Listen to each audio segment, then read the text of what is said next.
My first guest is a familiar figure on our TV screens. Over the years has seen more stars than the Betty Ford Clinic. Ladies and gentlemen, please welcome from the sky at night, Patrick Moore.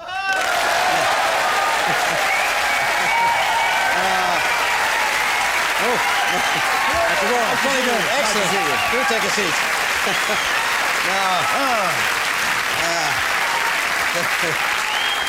Nice to be here. Well, it's excellent to have you. Is that like a small telescope, just in case something interesting happens as you go? Well, I put it the other way if anything big happens. Excellent. Now, you're an astronomer rather than an astrologer. Yes, astrology proves one scientific faction, though. Yes. There's one born every minute.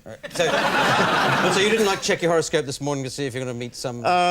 I forgot to do it, you know. I'm sure they said I meet some distinguished person, I have. Oh, well, thank you. Well, I don't believe in all that, because being a Sagittarian, we don't believe in that kind of stuff. But does that annoy you, that your serious study of the stars is interpreted by Mystic Meg or whoever it is? No, we always get nuts. I mean, we're used to it now. There's even a Flat Earth Society, you know. Yes. Also a society of people in Germany who believe the Earth to be the inside of a hollow sphere. Yeah. I put them in touch with the Flat Earth Society. They're now fighting it out.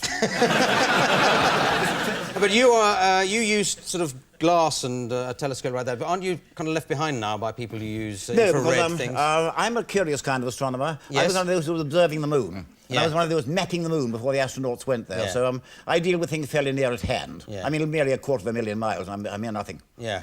So, like, you mapped it for the astronauts, so they wouldn't have known where to go, but for you to I think they probably go would. upwards. Go after the... Go at night, because it's not there during the day. After the moon's going to get very close. Yeah.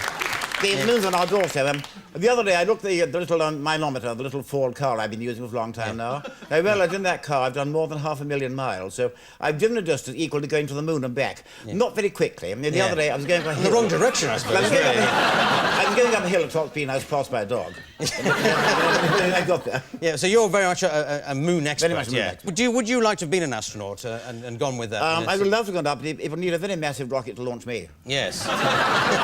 It's worth trying. But, now, what about it's kind of in the news at the moment. There's things like comets and asteroids and things. Yes, the planet Jupiter was hit by a comet. Yeah. Perfectly true. It was quite fascinating. The effect on Jupiter was much greater than we thought it was going to be.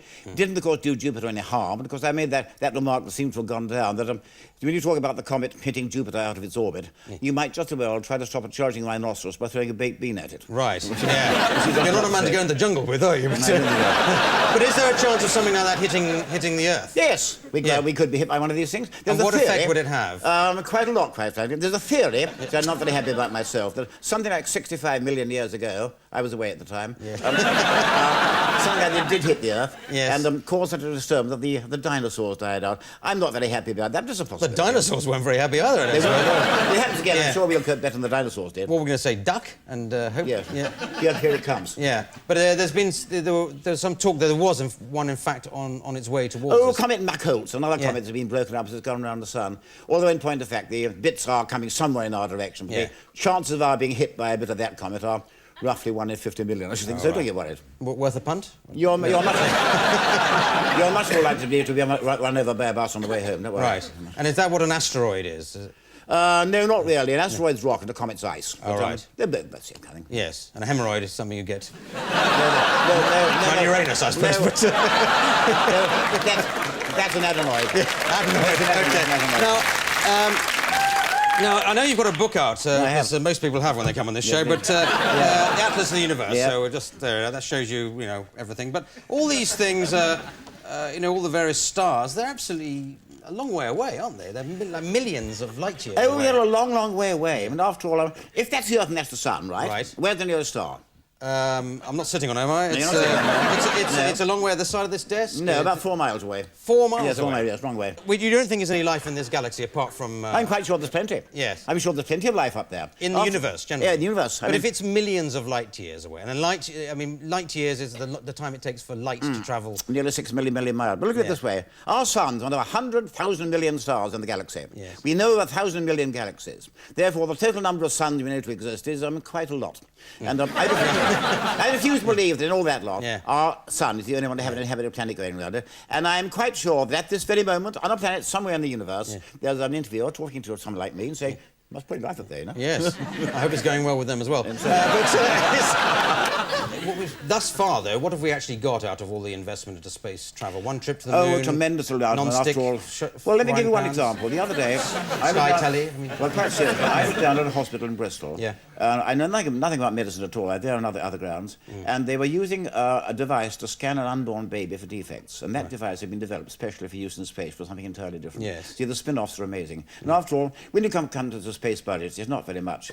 We had a lunar probe a little while ago, the probe called Clementine, that went on mapping the moon, and that costs roughly 1/25 of a nuclear submarine. So you can tell you about the savings ought to come. Yeah, well, we're going to shoot them up in the air, I suppose. But on the moon, since you've done all the mapping, are there things named after you, Patrick Mountain? No, Patrick Moores, I suppose it could be. If we're going to have a crater on the moon named after you, you've either got to be have been within 10 miles of the moon, or else you've got to be dead. And I'm neither. At least I don't think so. Right. I do have an asteroid named after me. 2602. Yes. 2602? 2602, yes. Is that your old prison number or something? No, it means I have a piece of real estate that no one can touch. Yes. But that's about 400 million miles away. Right.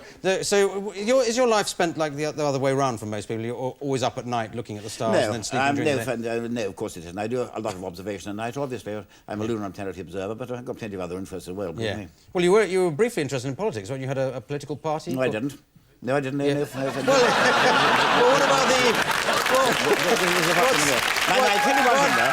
What about the United Country Party? I tell you one thing. Wasn't that a party you were in? But I tell you one thing that is really interesting. And what I would like to do, I think the one party I'm quite sure has got a political future here is the monster raving loony party. After all, they have one great advantage over all the other parties. They know they're loony. I think you should be in politics. You've successfully changed the answer to a completely different question. But I think you could go far. But what about the future for space exploration? Do you think, where are we going to go? Are we going to be able to go to Mars and do anything? Depends entirely upon politics and finance. We certainly could do. We could have a lunar base. And after all, I'm quite prepared to believe that sometime in the future, you may be doing a programme from the moon. Why not? Yeah. Well, there's not much atmosphere there, is there? No. Not on Mondays, anyway. You got that one in first. OK. All right, thank you very much, Patrick Moore. Well done. OK, now... Thanks a lot. Now... There you go. And...